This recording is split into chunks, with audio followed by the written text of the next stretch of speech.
Prime Minister, I recently just transferred here from another school. And I hope that we will be able to create new languages.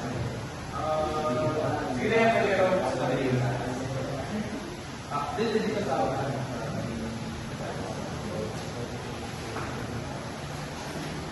Ang mga sa inyo lahat, awa pa lang yung maging guro sa dalawang ini.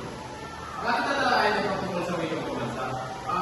So ano nga ba kapag sinabi natin yung wikang pambansa? Sige Marco. Sir, ang wikang pambansa po natin ay Pilipino.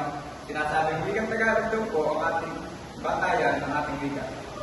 Okay. Ngayon, sino makapagdagdag informasyon patungkol sa wikang pambansa? Ikaw, Dea. Ano sa tingin mo ang wikang pambansa?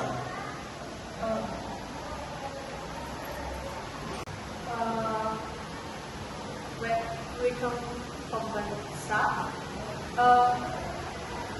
Filipino is the language of the Philippines.